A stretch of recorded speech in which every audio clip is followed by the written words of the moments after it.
Hello student, कैसे हैं आप सब। I hope each and every one of you is absolutely good. Myself Avinash Srivastava and I am a biology educator NEET UG category since 14 years. Welcome to mister biology academy.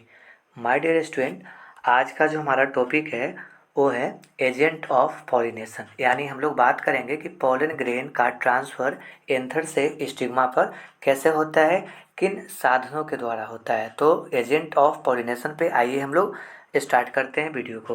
Okay, तो dear student, हम सभी लोग को ये जानना चाहिए कि pollen grain को एंथर से स्टिग्मा तक ट्रांसफ़र कराने के लिए आप लोग को मालूम है कि ये जो हमारा फ्लावर का एंथर है और यहाँ पे फ्लावर का क्या होता है, तो स्टिग्मा होता है। मैं यहाँ पे जस्ट एजम्पशन बता रहा हूँ, सब एक फॉर एग्जांपल समझने के लिए कि मान लीजिए कि ये एंथर है और एंथर से स्टिग्मा तक पोलन ग्रेन का जब ट्रांसफ़र होता है, स्थानांतरण होता है, इसे हम लोग परागन और पॉलिनेशन कहते हैं।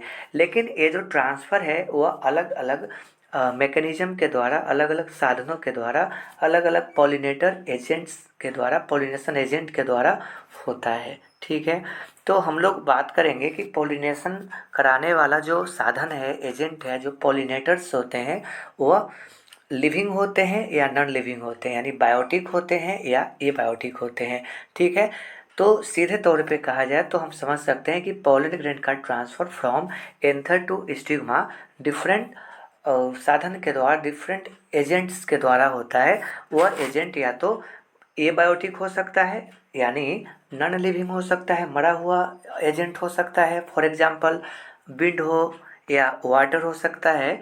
इसके अलावा बायोटिक एजेंट हो सकता है, लिविंग एजेंट हो सकता है, कोई एनिमल्स हो सकते हैं, चींटी हो सकती है, पक्षियाँ हो सकती है, बटरफ्लाई हो सकते हैं, एलिफेंट हो सकता है। तो वो लिविंग एजेंट है जिसे हम लोग जूफिली के नाम से जान सकते हैं। जूफिली, जूफिली का मतलब होता है दोस्त, अगर कोई एनिमल अगर पोलन ग्रेन को ट्रांसफ़र करा दे रहा है एंथर से स्टिग्मा तक, उसे हम लोग जंतु परागन और इंग्लिश में जूफिली कहते हैं। और जूफिली के अंतर्गत डिफरेंट एजेंट आते हैं। जानवर में हमारा एलिफेंट हो गया, स्नेक हो गया, इसके अलावा बटरफ्लाई, हनी भी, पक्षियाँ, ये सब हमारे क्या है, तो जूफिली के अंतर्गत आते हैं, यानी जंतु परागन के अंतर्गत आते हैं। तो हम लोग आगे चर्चा करेंगे। सबसे पहले हम लोग जो देखने वाले हैं एबायोटिक एजेंट, अर्थात विंड एंड वाटर पॉलिनेशन। ठीक, पॉलिनेटर जो हवा हो सकता है या जल हो सकता है, जिसे हम लोग रखते हैं एबायोटिक एजेंट में, अजैविक एजेंट में रखते हैं। तो पॉलिनेशन बाय विंड, हवा के द्वारा अगर पॉलन ग्रेन उड़ के जाता है, ट्रांसफ़र होता है, स्टिग्मा पे पहुंचता है, उससे हम लोग बोलते हैं विंड पॉलिनेशन या एयर पॉलिनेशन। लेकिन इसे हम लोग बायोलॉजिकली एनीमोफिली कहते हैं। एनीमोन का मतलब होता है एयर और फिली का मतलब होता है लव। यानी पोलन ग्रेन का ट्रांसफ़र अगर एयर के द्वारा हो रहा है उसे हम लोग बोलते हैं एनीमोफिली, या उसे हम लोग बोलते हैं क्या, आप बताइए, उससे हम लोग बोलते हैं एयर पॉलिनेशन। राइट, समझ में आ गया मेरे बच्चे। Okay, more common abiotic agent, abiotic agent यानी विंड और वाटर में अगर पूछा जाए कि कॉमन कौन सा है, ज़्यादातर कॉमन कौन सा होता है, तो जवाब क्या दीजिएगा, हवा। हवा के द्वारा पोलन ग्रेन का ट्रांसफ़र ज़्यादातर केस में होता है। Wind pollinated flower often have a single ovule in each ovary. अब ध्यान दीजिएगा, हम कैसे पहचान ले कि पोलन ग्रेन जो एयर के थ्रू ट्रांसफ़र हो रहा है वह फ्लावर कैसा होगा। तो ध्यान रखिएगा, जो एयर के थ्रू जिसमें पोलन ग्रेन का ट्रांसफ़र होगा, उस फूल के अंदर में आपका क्या होगा, सिंगल ओव्यूल पाया जाएगा। देखिए, आपको मालूम है ना, ये ओवरी है, ओवरी के अंदर में मैं यहाँ पे रेड कलर से बनाने की कोशिश कर रहा हूँ। देखिए ये क्या है, ओव्यूल है। ओवरी के अंदर में क्या दिखाई दे रहा है, ओव्यूल। क्लियर हो गया, समझ में आ रहा है आपको या नहीं समझ में आया कि आपका सिंगल ओव्यूल होता है किसमें, ओवरी के अंदर।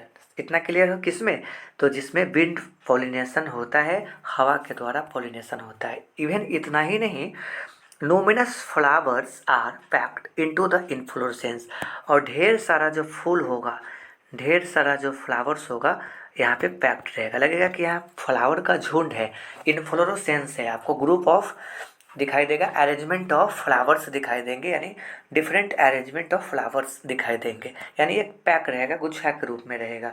तो समझ लेना है कि उसमें पॉलिनेशन जो होगा वह किसके द्वारा होगा, हवा के द्वारा होगा, विंड पॉलिनेशन या एयर पॉलिनेशन होगा। समझ में आ रहा है। एग्जाम्पल की हम लोग बात करते हैं तो मक्का, जिसे हम लोग मेज या कॉर्न बोलते हैं, कॉर्न कोब, ठीक है। कॉर्न कोब कहने का मतलब ये जो आप देखते हैं मकई में ये जो मोचा होता है ना, इस ढंग से भुट्टा देखे ना, छोटा ऐसा, और यहाँ पे मेल फ्लावर रहता है। ऐसे देखिएगा मकई में, मकई का जो प्लांट है सबसे ऊपर वाला पार्ट में आप देखिएगा, इससे हम लोग बोलते हैं मेल फ्लावर। क्या बोलते हैं, मेल फ्लावर बोलते हैं, ठीक है।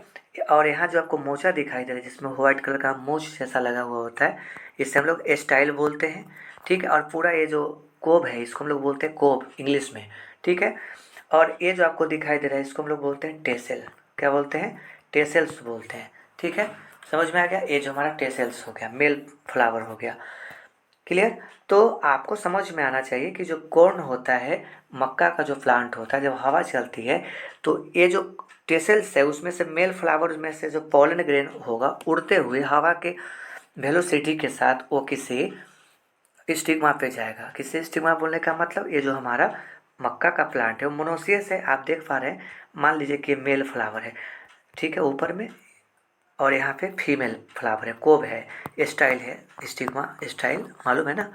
तो यहाँ से जो हवा चलेगी तो पॉलन ग्रेन जो ठीक यहाँ पे नीचे आएगा, कहाँ पे, स्टिग्मा पे पहुँचेगा, स्टाइल के पास पहुँचेगा, और यहाँ पे फर्टिलाइजेशन होगा और इसके अंदर में भुट्टा बनेगा, मेज बनेगा, कॉर्न बन जाएगा। ओके। तो पूछा जाए कि हवा के द्वारा पॉलिनेशन किस में होता है, तो कॉर्न में होता है, ठीक है। The tassels are the stigma and style which wave in the wave to trap pollen grains, ठीक है। यानी क्या होता है कि यहाँ पे स्टिग्मा और स्टाइल आपको दिखाई देता है, जिससे हम लोग जो क्या करता है, तो ट्रैप करता है, किसको ट्रैप करता है, पॉलन ग्रेन को ट्रैप करता है। किसको ट्रैप करता है, पॉलन ग्रेन को। पॉलन ग्रेन झड़ता कैसे, निकलता कैसे है, तो जब हवा चलती है, जब एयर ब्लोइंग करता है, ब्लोइंग होता है एयर का।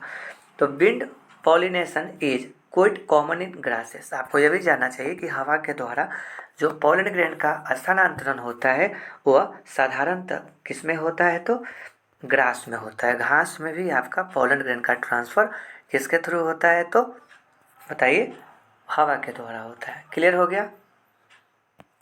ओके, चलिए अब हमें देखना है कि हम कैसे समझे कि जो फ्लावर्स होते हैं जिसमें एयर पॉलिनेशन होता है, उस फ्लावर्स में क्या क्या मैकेनिज्म होता है, क्या डिवाइसेस होते हैं उसमें, क्या ऐसा एडेप्टेशन पाया जाता है, कौन सा ऐसा हम बोल सकते हैं कि पैरामीटर्स होते हैं, कौन सा ऐसा एडेप्टेशन होता है जिसके कारण वह फ्लावर में एयर पॉलिनेशन ही होता है, कोई इंसेक्ट पॉलिनेशन या कोई अदर पॉलिनेशन नहीं होता है।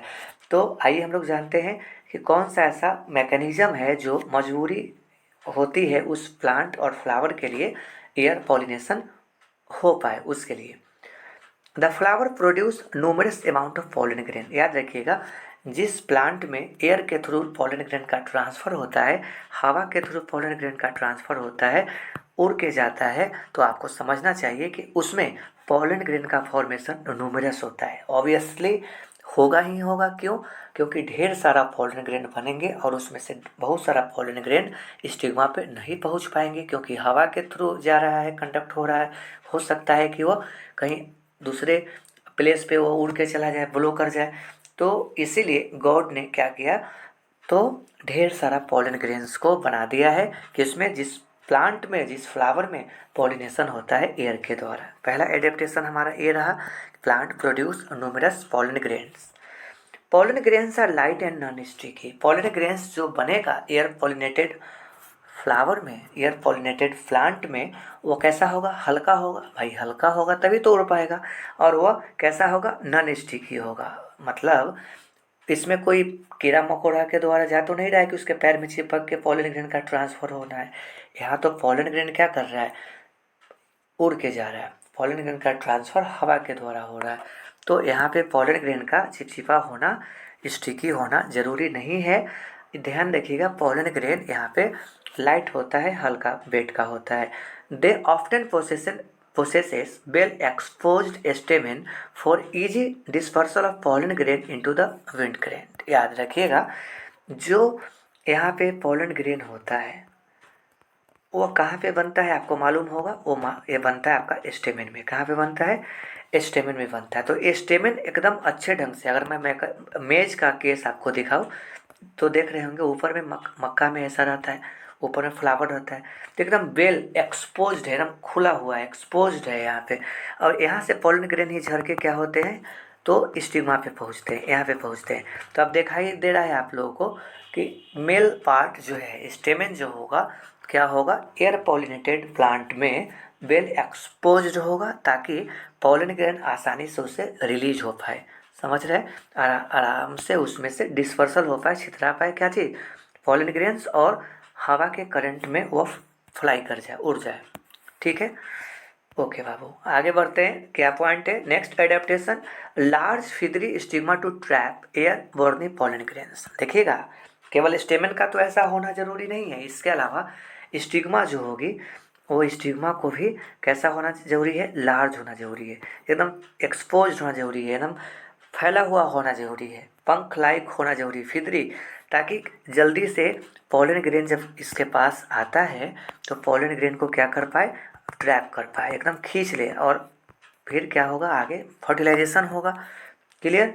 तो लार्ज होना चाहिए स्टिग्मा, पंखदार होना चाहिए, फिदरी। क्यों भाई? ताकि जो पोलन ग्रेन आया है एयर करंट के थ्रू उसे आराम से आसानी से ट्रैप कर ले, उसे खींच ले, फंसा ले अपने अंदर। ओके, चलिए इतना समझ में आ गया। तो ये हमारा जो पॉइंट रहा है वह एयर पॉलिनेटेड जो प्लांट होते हैं उसमें पोलन ग्रेन ट्रांसफ़र का एडेप्टेशन था। अब हम लोग को देखना है पॉलिनेशन बाई वाटर। वाटर के थ्रू पोलन ग्रेन का ट्रांसफ़र कैसे होता है, ठीक है, उसे हम लोग पढ़ेंगे। तो आपको मालूम होना चाहिए कि हाइड्रोफिली का अर्थ होता है अगर पोलन ग्रेन का ट्रांसफ़र जल के थ्रू हो एंथर से स्टिग्मा, यानी ये पानी है, यहाँ पे मान लीजिए कि मेल फ्लावर है और उसका एंथर है, और यहाँ पे मान लीजिए फीमेल फ्लावर है उसका स्टिग्मा है। अगर यहाँ पे जल में भर दे रहा हूँ, ठीक है, अगर पोलन ग्रेन यहाँ पे निकल रहा है, कहाँ पे रिलीज हो रहा है, वाटर में, वाटर सरफेस में, अगर वाटर करंट के द्वारा बहते हुए आप बोल सकते हैं कि स्टिग्मा पे पहुंच जा रहा है पोलन ग्रेन, तो इससे हम लोग बोलते हैं हाइड्रोफिली या पॉलिनेशन बाय वाटर।